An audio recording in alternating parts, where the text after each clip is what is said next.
القضية.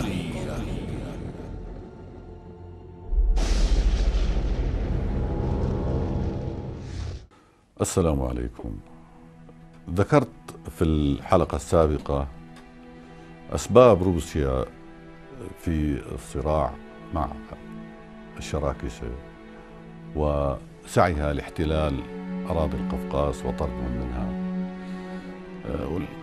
الواقع يعني في سبب آخر يجب أن يذكر، وهو ماذا كانت أهداف تركيا العثمانية من جلب الشراكسة إلى بلادها. في رأيي المتواضع، وطبعا هذا يؤيدني فيه كثير من المؤرخين، بدأت تركيا العثمانية تستقطب أبناء العائلات الشركسية البارزة للعمل والدراسة في حاضرة الإسلام اسطنبول، وكانوا يدرسونهم في المدارس الدينية ويعلموهم مبادئ الفكر العثماني المبني على أنه السلطان العثماني هو خليفة رسول الله صلى الله عليه وسلم، وأن اسطنبول هي حاضرة الإسلام، وأنه من واجب كل مسلم أن يحج إلى حاضرة الإسلام. فبالتالي كانوا هؤلاء الطلاب اللي يأخذوهم إلى اسطنبول يتشبعوا بالفكر العثماني، وعندما يعودوا إلى القفقاز يعملوا كأئمة في المساجد ويدعو الناس إلى الهجرة إلى تركيا. حتى ومن المضحك أنه في بعضهم كان يستعمل عبارة خلفة غشنوا، أنه الروس راح يطعموكم لحم الخنزير، وهذا طبعا كان مرفوض ولا يزال إسلاميا.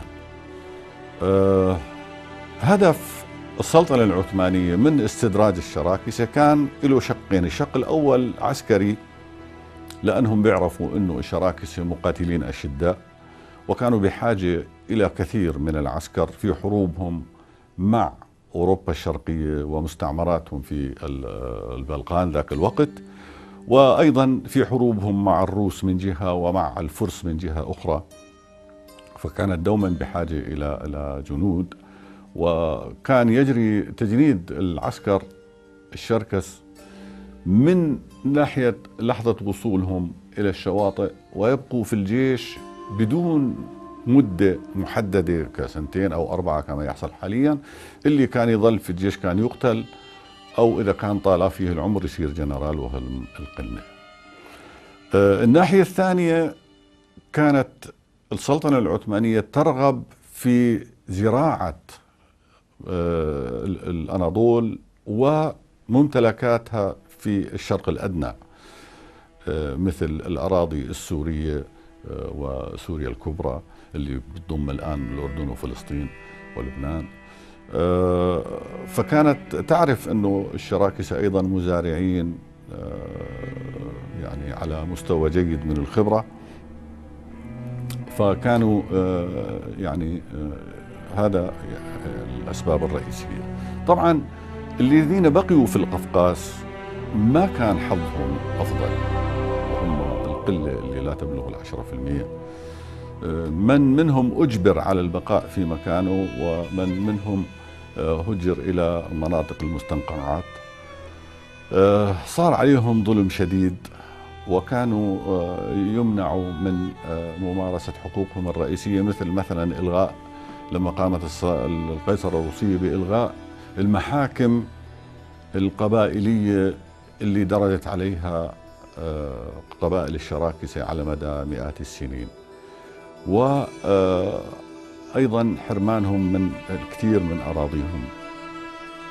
ثم تطور الوضع وصار أسوأ عندما قامت في بداية القرن العشرين ثورتان، الأولى في روسيا والثانية في السلطنة العثمانية.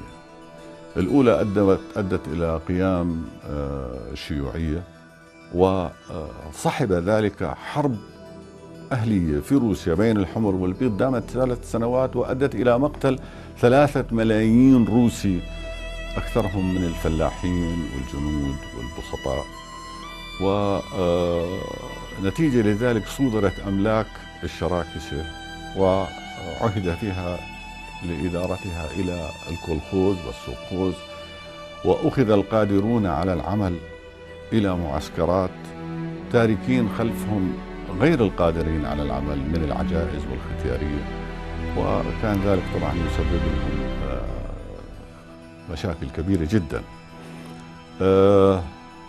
أيضا في ذلك الوقت عانى الشراكسة من أعمال السخرة اللي كانوا يسخرون فيها السلطات لبناء السدود وحفر الأقنية وإقامة المشاريع الكبرى التي هلك فيها الآلاف.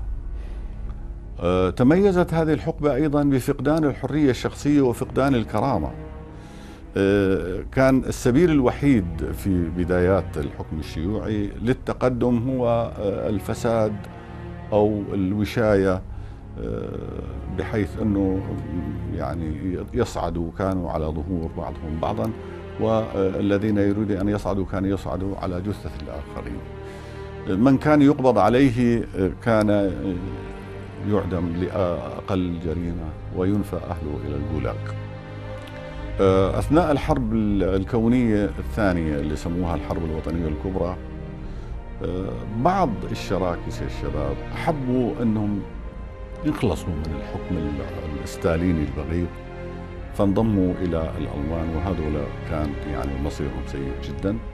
حتى بعض النسوة لما كانوا يعطوا للجندي الألماني الجائع رغيف خبز مشان يرجع لهم ما نهبوا من الفضيات والأثريات الشركسية اللي بيعتزوا فيها الشراكسة لأنها تراثية، كان يعني العقوبة الوحيدة اللي بيعرفوها كانت وقتها الإعدام. في تركيا التي تحوي على أكبر نسبة من الشراكسة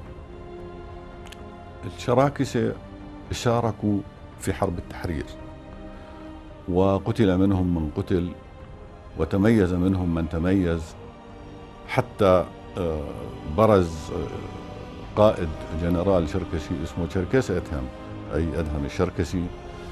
هذا كان المساعد الرئيس لكمال أتاتورك. وعندما انتهت الحرب رجعوا الجنود المقاتلين الشركس ليجدوا أن النظام الجديد يمنعهم من استخدام أسمائهم الشركسية الأصلية، ويمنعهم من التحدث باللغة الشركسية علانية، ويمنعهم حتى تشركس أدهم نفسه أسندت إليه تهمة الخيانة العظمى، واستطاع أن يهرب ويأتي إلى الأردن، حيث أقام مع عائلة خرمة فترة طويلة، وحاول أن يعود إلى القفقاس لكنه سجن ثم أفرج عنه وتوفي في وادي السير. هذه المقدمة أنا الحقيقة أسوقها للتنبيه إلى أنه المعاناة الشركسية تكاد تكون فريدة من نوعها، والخسارة الشركسية وصلت إلى تقريبا نصف الأمة، وهذه يعني نسبة عالية جدا قل أن تعاني منها أمة في الدنيا. أكتفي بهذا القدر وأشكركم على إنصاتكم، وإلى اللقاء.